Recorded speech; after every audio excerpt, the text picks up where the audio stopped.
folks. Welcome to DragonWorks. 1972 Suzuki TM250J. One owner bike. I believe back in the day, they rode it quite a bit. Well, the guy says he thinks it has a total of 30 hours on it altogether. But what I was getting at is they rode it back in the day, and then it sat for 40 years in the guy's shed. And they just recently got it out and trying to get it going. And I got a feeling the guy seems like he might be trying to get it running good so he can sell it. But anyway, they haven't been able to get it starting and running properly. They're having a little bit of trouble.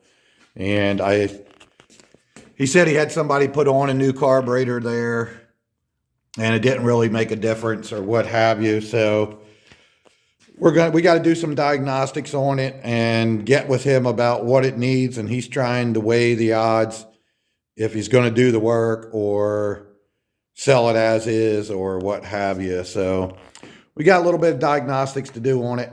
And then, well, we shall see, shouldn't we? All right, guys, I guess first things first, let's see if it does run. He said he got it running, but it would only run on choke. But it was really hard to start. So let's see what happens here.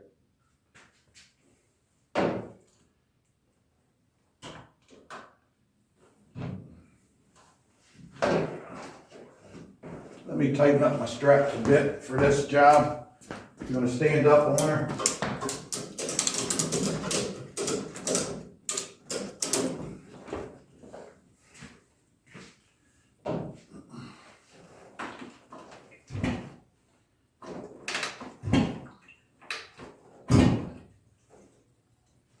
All right.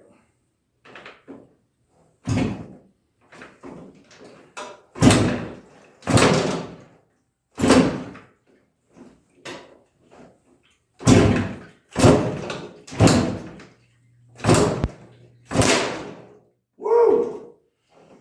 Kickback there, that's nice. Let me make sure they don't have the throttle too far open or something.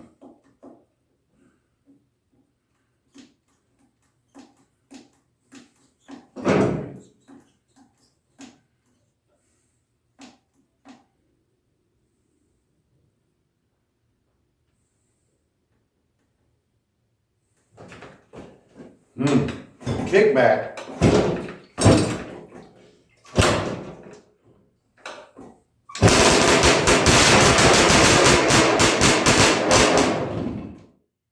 Huh. Well, so far that wasn't too bad. Boy, that thing sounded mean, didn't it? Okay, so yeah, I was definitely getting a little kickback, and you know, from experience, they usually kick back when you're giving them throttle. So the first thing I did was come over here and I took the idle adjustment screw and turned it all the way out. Yeah, all the way out to bring the slide down, and then just turned it in a little tiny bit. And as soon as I figured out the kicker, boom, it fired right off. So let's see. We'll leave it right there. And then this time I'll try to keep it running. See if I can get it to idle, and then kind of adjust that throttle so it doesn't keep kicking back on me. It's got a pretty good kickback. I think this thing, you know me, one of the first things, if it doesn't run, I'm going to check the compression, but man, it seems like it's got really good compression. It gave me a good old whack on the foot there. All right, let's try this again. This time we'll see if we can keep it running and get it adjusted.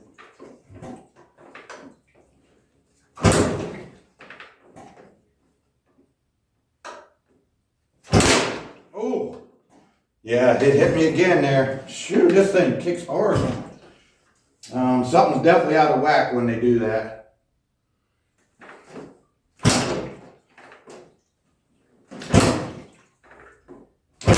Oh, damn. Yeah, it's kicking back every time. The other thing we're afraid of is it's got a major intake leak here. Woo! Boy, that's already making my foot sore. That 600 did me in a few weeks back, so it don't take much. And yeah, that ain't good. It can't kick back every single time. I gotta find out what's going on. I guess they got, oh my. Yeah, that's gonna make my foot sore again. I just got over that from that XL 600R that kept kicking back on me, tore me up. This one's kicking back almost every single time. So anyway, what I was getting at is the boot on here is a little dry rotten, but that's on the outside. It doesn't always mean it's leaking air in there, but that is one thing that will make it kick back. Throttle, air, obviously timing, but this doesn't really have timing. I believe it does even have electronic ignition in it. So we shouldn't really be having that problem on this thing. But damn, did that thing kick hard. Whew. All right, let me see what we can do here. Okay, a little better setup here now. Look at the rust in there. That would explain a little bit of it. We got a little bit of interference here on our ignition system with all that rust. Trying to get in there, but yeah, I got to get that cleaned up, see what difference that makes. It almost acts like it's advanced a little bit. It's kicking back on me almost every single time. But these ignition systems are usually set from the factory and they don't really change ever. Obviously this is causing some interference, but I don't know if that's enough to cause the condition we got yet. But anyway, we'll get her all figured out. I just went ahead and lifted it up. I'm also getting ready. I'm going to do a compression test. I'm going to do some stuff so I can get with my customer and find out what he wants to do, because I think basically he's just looking for this thing to get to the point where it starts easier and runs good and what have you. Hopefully don't have to do any kind of other repairs. So getting that thing cleaned up may do a world of wonders. All right, guys, let's test this compression. Let me get set up.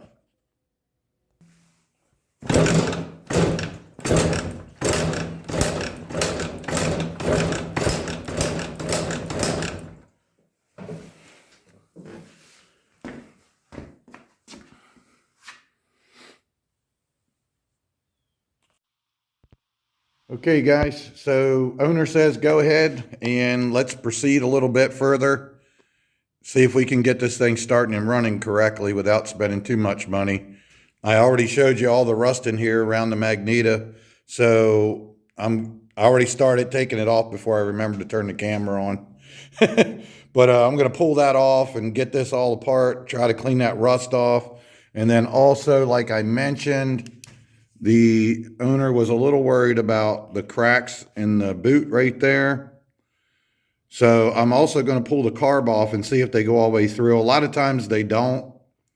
They're just on the outside.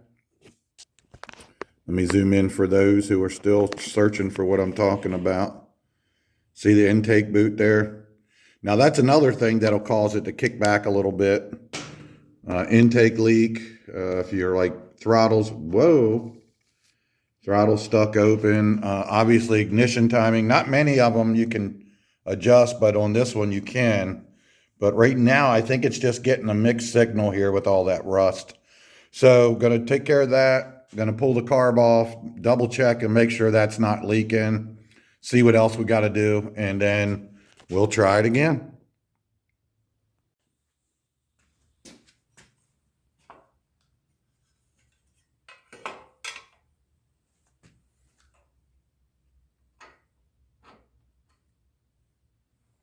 So I already removed these screws that were holding this, 4 screws on each one, before I realized that I didn't set the camera up for you guys.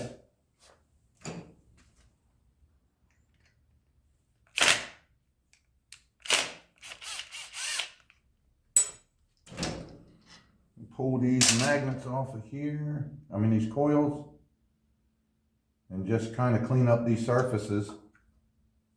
Now you can see a little bit better. Let me get you up there.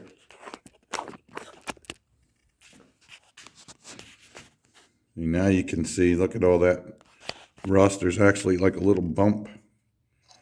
That's what we got to make sure this flywheel's not bad. Look at all that.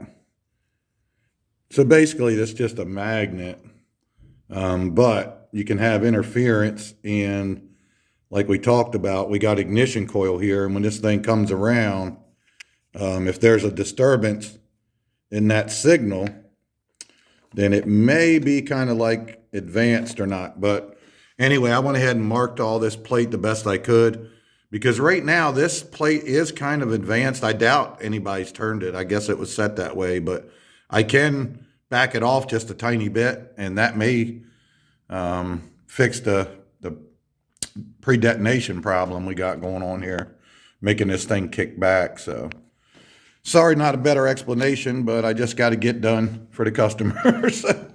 I'm just showing you what I'm doing.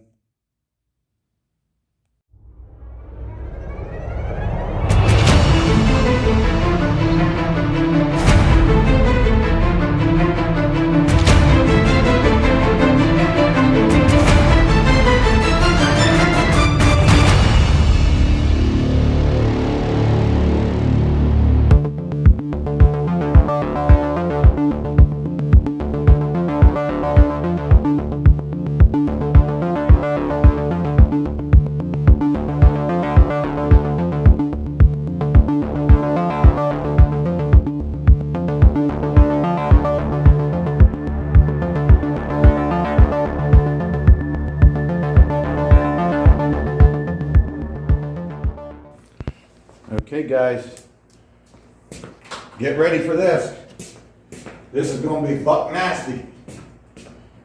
Not a lot of you ever heard anything quite like this, I'm sure. All right, here we go.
Oh my goodness, I can't hear a darn thing right now.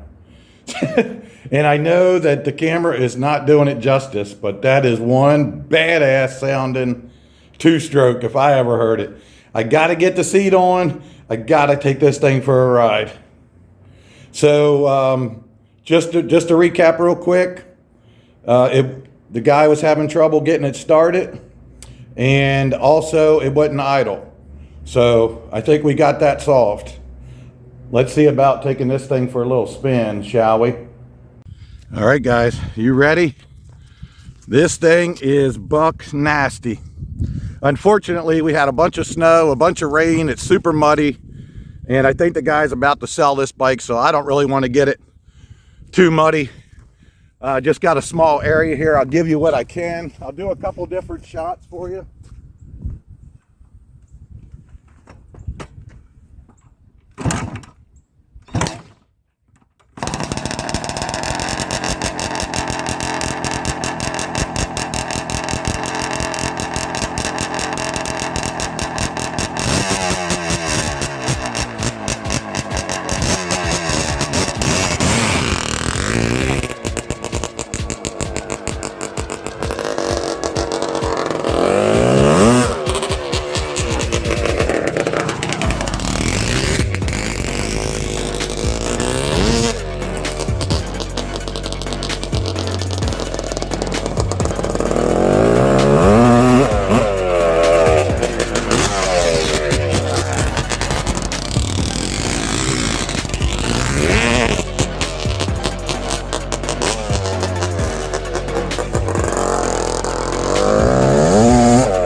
What'd I tell you?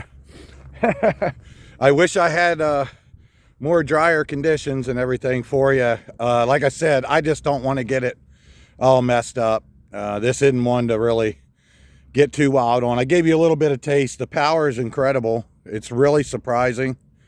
I mean, it's not quite a modern 250, but I tell you what, this little sucker has got the power. And you hear it, it sounds nasty, man. Big time ping, ping, ping. All right, guys. Shoo. Yeah, it's a little chilly out here. Wind's blowing. Sorry about the noise and everything. That's going to be about it. I got to wash off a little bit of dirt I got on here and get with the customer. But yeah, basically, well, you saw we had some rusty magneto stuff. Some people say it doesn't matter. Well, it's obvious it does. And I took the carb off and cleaned it out a little bit. And really that was, oh, I'm sorry. I did retard the timing just like about a millimeter or two, that's it. And it seemed to start a little better. It has a hell of a kickback on it, but I've learned you got to kind of kick through it if it don't get you real bad. But it does start up if you can bear the kickback. She'll fire up almost every time on the first or second kick. A couple times I had the choke pulled when I shouldn't have, probably. And there was another time when I didn't pull the choke and it didn't start. So just figuring the thing out. I think he'll be fine on it. But there you go. What do you think of that? All right, guys. Thanks for watching. And peace out.